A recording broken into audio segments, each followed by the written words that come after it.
Good morning, students. The subject is accounting, ACS accounting 11. This is going to be the exam-based contact for 2021. Speaking here is Selma Kambote. There are my details for my contact details are there. You can see, as well as my email address. Welcome to this important module in your teaching career, which is going to enlighten you on the importance, relevance, appropriateness, and the type of method and assessment and evaluation in teaching and learning situations. The topics that are going to be covered in this module, we are not going to have enough time to go through one by one, but you can already see for yourself. We are going to examine the nature of accounting. There are 14 topics that need to be covered for us to complete this module. 16. So this is all that we are expected of us to do at the end of the day. The purpose of this presentation is to highlight key areas in these modules.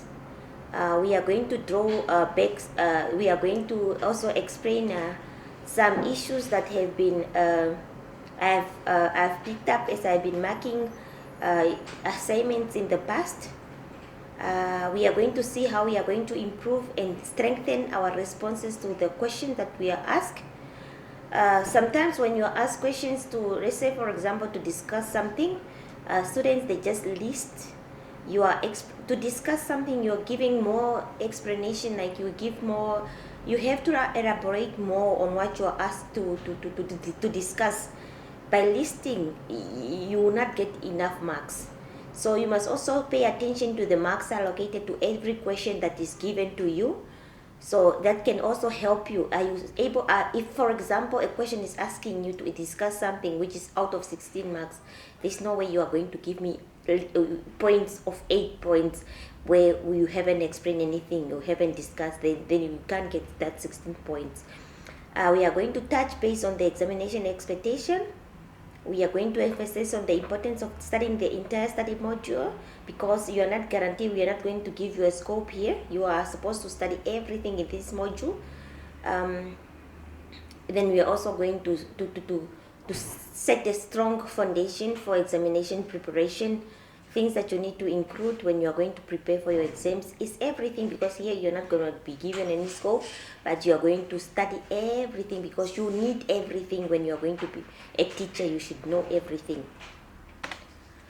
Now we are going to start with our presentation.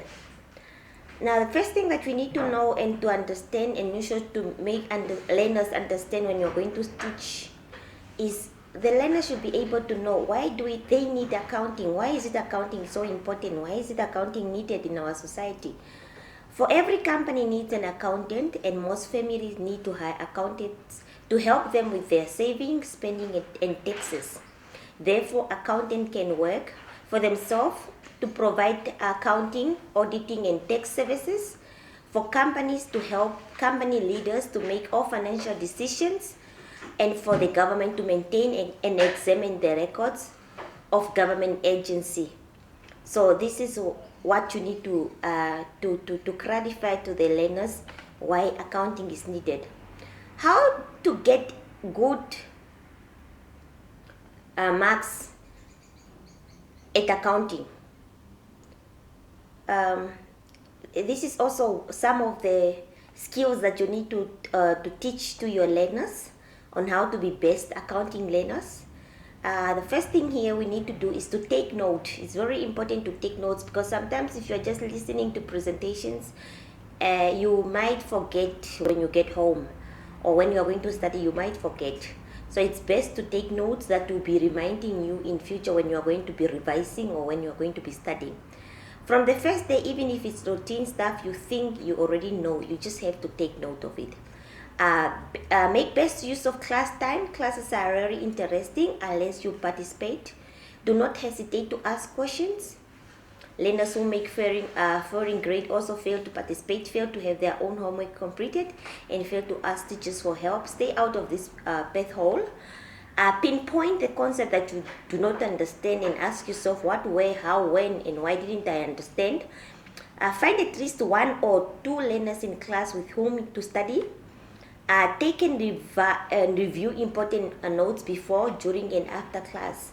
These are just some tips that will help you becoming good with accounting. We are continuing. Establish a routine, time to study for each class. Reading the textbook. Study the hardest topic first. Strive to be able to say I understand why it is done that way. If you understand why in accounting there's a little to memorize. With accounting you need to understand how certain things are done and why, so that you don't just memorize for the sake of memorizing things. Try to explain each new topic in your own words. Getting the new idea into your own words is better than being able to memorize definition given by the book. Right, now these are some tips that are going to help us when we are going to prepare for our exams or our test. It can also help you as a student, and this can also you can also use it to your students in future, to your learners in future, to prepare them for their final exam. Be focused and detailed in your study.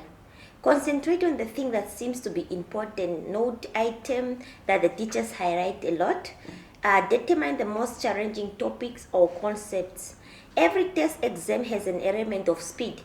Have your house and wise right as your fingertips. If you are slow, you probably need to study more.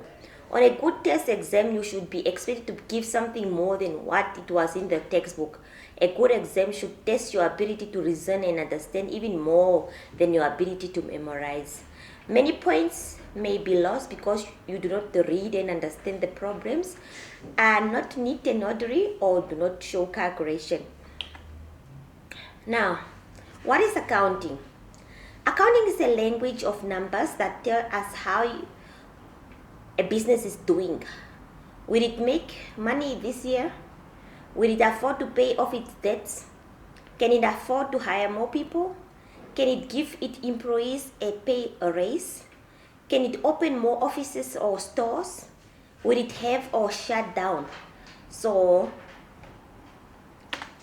accounting is a systematic process of identifying, classifying, recording, and interpreting business transaction. Aim of accounting as a subject: to equip learners with understanding of accounting principles and procedure. To develop learners to understand how to interpret and evaluate recorded data for decision-making purposes. To improve learners' numerical and financial management skills.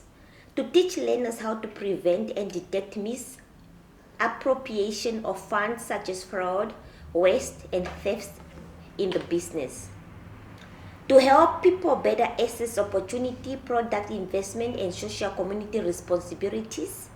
To report on the performance of the business, what the business owes, and open eyes for new opportunities. Users of accounting information. Who are the people that will be interested in using this accounting information? Different categories of users need different kind of business information for making various decisions. So everybody, users, they might not need the same information. They might need different information depending to what they need it for. We have internal users.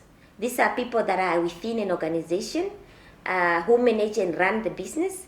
Example, owners, management. Their requirement of information are different because they may make different type of decisions. We have owners. The owner need to assess whether his or her investment in the business make a profit or a loss. Employees are interested in the financial affair to ensure their job security, salary payment, and possible bonus upon excessive profit by the business. That's the reason behind. We have external users. These are people that are outside the business organization, but still they will be interested in the business information, accounting information. For example, we have banks and other financial institutions. They want to assess whether the business will be able to pay a loan in case this particular business goes to a certain business to borrow a loan. Therefore, the bank will want to know, if we happen to give this business, for example, this loan, will this business be able to pay it back with interest? potential investors to assess the business progress in order to see whether their investment will be worthwhile, the government, receiver of revenue, to calculate the tax to be paid by the business, example, VAT and taxes on profit, customers and suppliers to assess the business solvency before entering in trading relationship. We are continuing with the external uses. The local community is also one of the uses to assess the business effect on the community, as example, redundancy, closing down of factories, inflation, employment opportunity, pollution, example, etc. Competitors are also interested. There are also uses to measure own performance against the business performance because they are competing. They want to see what their competitors are doing. Economic analyst to establish trend and through analyzing of particular business to determine gross domestic product. Members of the general public to access information regarding environment, ecological and other attributes published in annual reports. Who uses accounting information? This is just a picture or a graph of what we have been talking about. Marketing, we can see a finance, human resource and management. This is the management and this is the internal uses. Nature of accounting equation. All business accounts are classified into assets or owner's equities or liabilities. Alright, a transaction can either increase or decrease the amount recorded for the accounts it affected. Therefore, any change in the balance of the account will affect the class in which the accounts belong. In accounting equation, we must show the effects, either positive or negative, as well as the result for every transaction occur. Later, we need to learn how to use the effects to decide on the double entry principle, account to be debited and account to be credited on various transactions. Accounting equation is a mathematical expression used to describe the relationship between assets, liabilities, and owner's equities account in the business.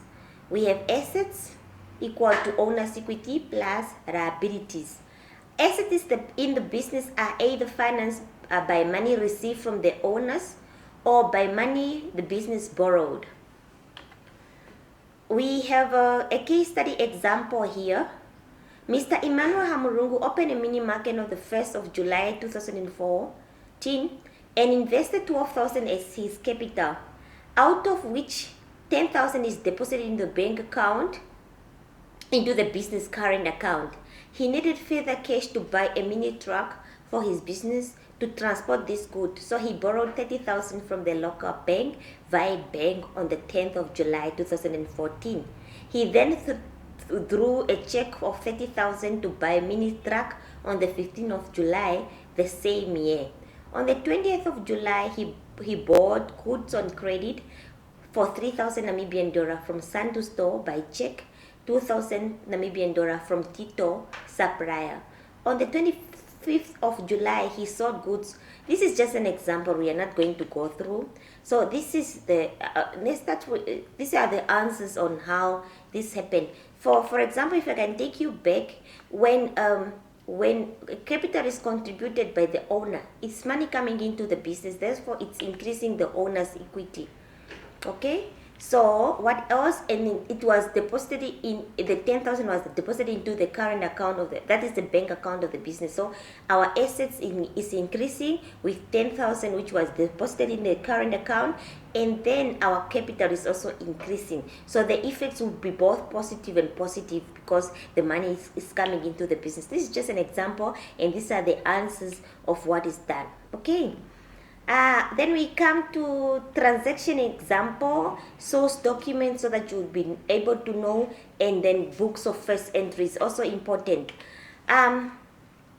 All money, cash or bank received.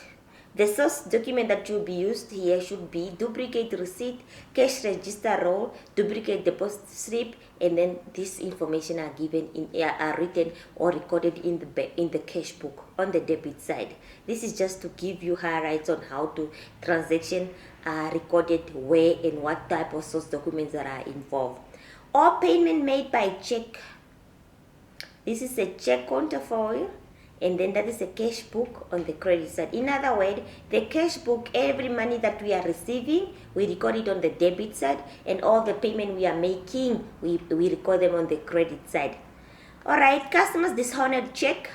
The source document will be the deposit slip, and then we are recording in the cash book on the credit side.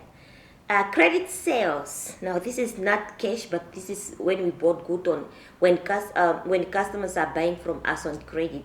Then we have the source document will be a duplicate credit invoice, and then we are recording in the debtors journal. Returns by debtors, in case the debtors, our customers were not happy with the goods that they bought from us on credit. They are returning this stuff back to us. So the example of the source document here will be duplicate credit note, and then the book of first entry will be debtors return journal. Then we go to credit purchase when we are buying goods from our suppliers on credit. Then the source document will be original credit invoice, and then the book of first entry will be creditors journal. Returns to creditor, when we are returning goods, maybe we were not satisfied with the goods, so we have to return them to the supplier, original credit note, that should be the source document, and the credit return journal. Or payment from petty cash, and that is the petty cash voucher, the source document, the petty cash book. Transaction which do not belong to any other journal books, that is the journal voucher, that goes to journal. Calculation of salaries and wages, there is no source document, but the books of first entry that we are going to use is going to be wages journal. Now we are going on to the petty cash. A petty cash is needed to calculate small amount of cash received and paid out of business fraud. As the name suggests, this is a small cash book used to record cash transaction with a very small value. Cashier, a senior staff who draw up the main cash book. Petty cashier, a junior staff assigned to draw up a petty cash book. Advantages of a petty cash book is that the task of entering and recording small cash payment is delegated to junior staff. It minimizes number of entry in the main cash book and registers, because we do not want confusion. We don't want our cash book to be full of tiny petty information. That's why we are recording all small transactions in our petty cash, and then in the cash book we are only handling with large amount of transaction. It saves the main cash book and ledgers from being overloaded with many separate small entries. It enables the chief cashier to concentrate more on important cash transactions. What is a petty cash voucher? A voucher is a form which shows what the payment is made for in the petty cash book. This is the only source document from which transactions are entered into the petty cash book. And what is an impress system? Impress system is a system whereby the amount available for petty cash book is fixed every month. So it's a fixed amount of money that goes into the petty cash. The cashier ensures that the petty cashier has a fixed amount cash enough to meet the petty cash needs each month. At the start or the end of every period, the cashier top up the amount petty cash fraud remaining in petty cash to bring it back up to the level it was and when the period started or ended. Impress amount, the fixed amount that the petty cashier should have each month for petty cash needs. When we are going to balance the petty cash book of the impressed amount, petty cash restored at the beginning. The petty cash remaining is topped up to the original petty cash balance on the first day of the month. The petty cashier receives cash check exactly equal to the total spent if no petty cash receipt occur to restore the impressed amount at the beginning of the month. Petty cash restored at the end. The petty cash remaining is topped up to the original petty cash balance on the last day of the month. The petty cashier receive cash check exactly equal to the total spent if no petty cash receipt occur to restore the impressed amount at the end of the month. This is just an example, and it's done here. Just to give you let's do this. This is just an example of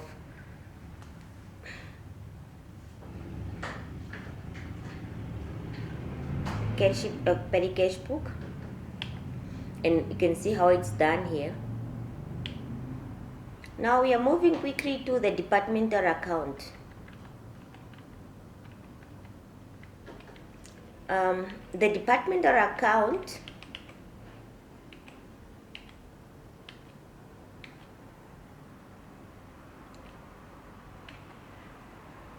before we go to the departmental account, okay, what is the departmental account? Okay, most of the time businesses do not only rely on producing one single product. So if you find a situation whereby a business has so many different types of products, so every time the business want to categorize these products that they sell into departments, so that at the end of the day they will know each product if it's making a profit or a loss. So by doing this, they create what we call department accounts, so that they can they can divide these products into departments. So at the end of the day, they want to see which department is making a loss and which department is making a profit, instead of mixing up everything in one unit. Okay, so here we have an example of the following balances were extracted from the book of Fintech Trading is at the 31st March 2015. We can see we have the shoe department and we have a clothing department. Every time we want to see which department is making a profit or which department is making a loss. Is it the shoe department that is winning, or is it the clothing department that is winning? So here I can see this information of shoes and clothing. We are tasked to do the gross profit for each department. So don't stress the departmental account. We are just going to use the same format we have used when we are doing the income statement in the past, but it's only that we are going to add another extra column for the other department, because in the past we have been only dealing with one whole account, but now we are going to have two accounts for two departments. It's still the same, nothing have changed. It's just that the extra column that we are going to use for us to see how these two departments or these three departments are performing. All right, you can see the sales are there. Opening stock is given to you. Purchases for both departments. Carriage inward for both departments. Stock of closing stock for both departments is given to you. So at the end of the day, it's just a matter of separating columns and then do the calculation the normal way you have been doing it. So there's nothing extraordinary about this. All right, so and then the following expenses cannot be traced, or particularly the information are given here. You are still going to do the calculation how you are going to apportion these expenses, because information is always given to you on what to do. Okay, so you can see look, sales, the same format we have been dealing with. It's only that now more columns are going to be more because of different departments. Shoes, clothing, you can see sales, gross profit is given here. Clothing is making a loss of gross profit with 11,000 to 12,100, and then shoes is making a profit of 38,200. So it's very simple and straightforward. Okay, then we go on to the manufacturing account. What is the manufacturing account?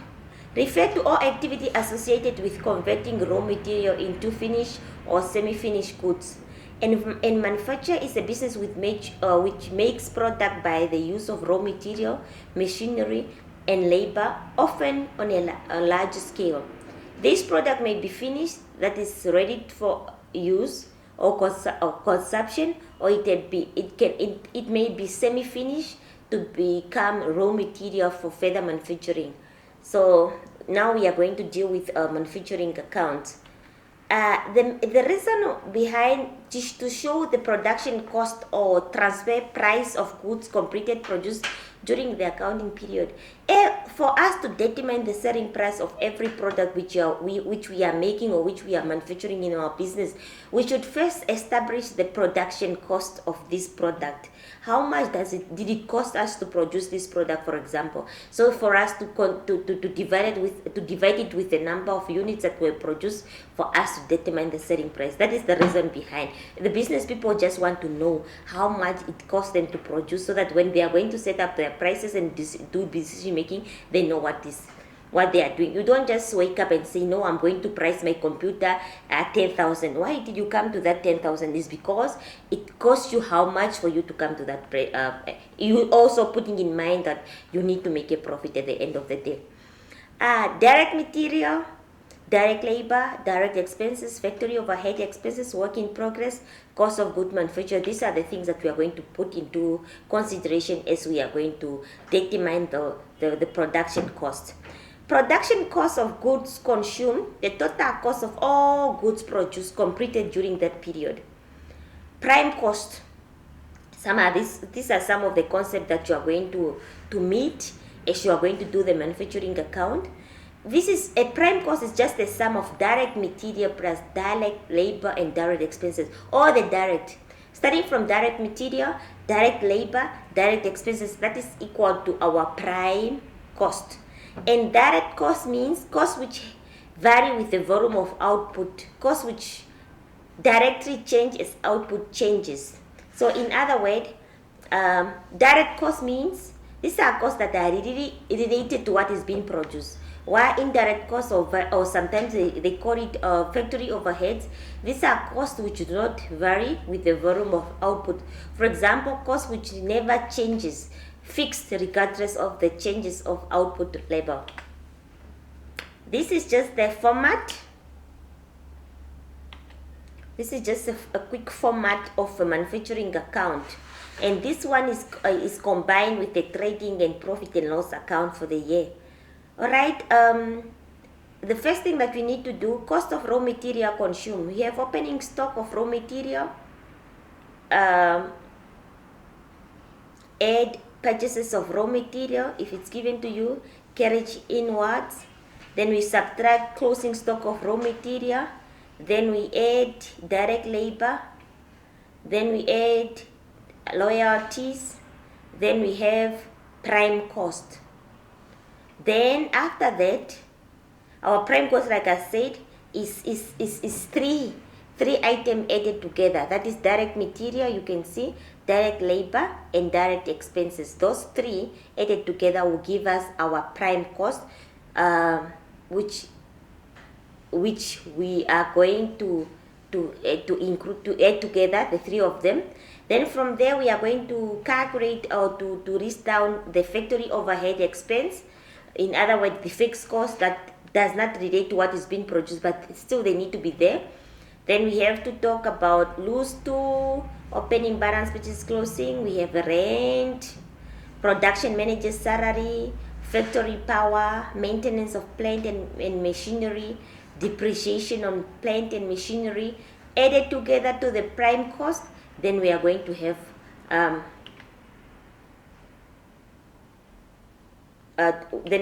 have prime cost and factory overhead. We are not done yet.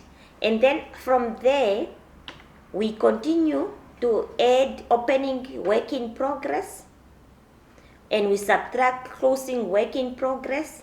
Then we have production cost of good completed. It's not difficult. Let me just take you back again to the manufacturing on how to do it. This is just to take, this information is always given to you, the opening raw material, the closing raw material. It's the same way you have been doing all the other income statement, but there is going to be different because this is here you're dealing with the manufacturing account. Then after that, we have come to our production cost of goods completed. Then that answer, it's very important because we're still going to use it. Where? Just wait, hang on. Then now we are going to start with the sales. It's a continuation because I say manufacturing and profit and trading and profit and loss account, you can already see. Yes. So now our sales, how much goods we have sold. We are going to subtract return inwards if there is any. Less cost of sales. You already know how to calculate cost of sale. Is openings of stock of finished good. Now here we are talking about finished good, but when we are doing in the first thing, we are dealing with raw material. But now in the trading and profit and loss, we are dealing with finished goods. Okay, purchases of finished goods, carriage inwards of purchase of finished goods, and then the production cost, which we are taking from the answer we got when we were doing the manufacturing account. The answer, you can see the arrow pointing down. That's why I said the answer, we are going to use it here. Then we subtract less return outward, closing stock of finished products, and then we get our gross profit. If there is any other income, we add. If there's such as discount received or whatsoever, then we add. That is how we do the manufacturing, trading, and profit and loss account. This is the format that you need to know and that you need to use whenever you're going to do the trading and loss and profit and loss account. So I just want to highlight something.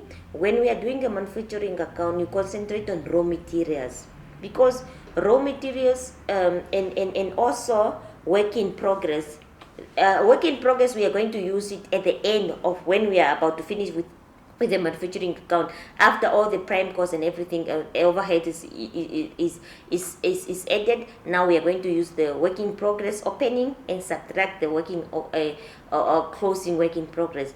And we are using a raw material in the manufacturing. While in the trading account, we use finished good, the opening and the closing one. The opening is to be added and the closing is to be subtracted, so that you know. So there's nothing difficult about this. You just need to know what information to plug in this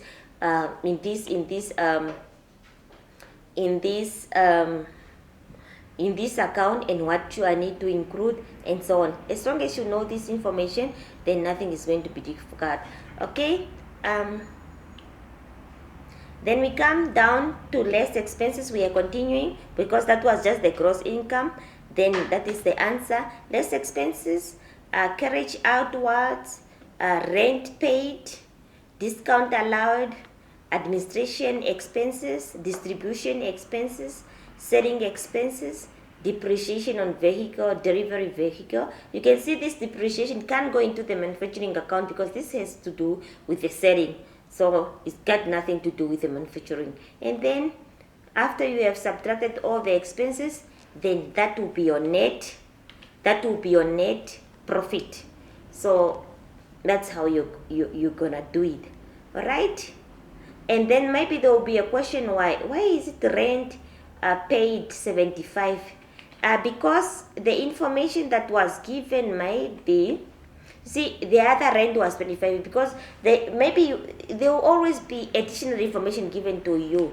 So if you are given, for example, for rent, you are going to apportion 25% on manufacturing, and then 75% on the office. So that is how it's going to be done, because if you are sharing cost, 25 goes into the manufacturing and then 75 goes into the office. The information will always be given on how you are going to apportion your expenses. The information will be given to you. It's just a matter of calculating to see which one, how much goes to which one, and so on. All right. Now we have come to the end of our presentation. What I want to emphasize again is just, this is not difficult. We need to train as much as possible. We need to practice as much as possible, so that the best that we can offer to our student is going to give to yield more results. We also need to study hard, as we need to prepare for our exams and to have beautiful grades. All the best in your examination, and thank you for listening. Thank you.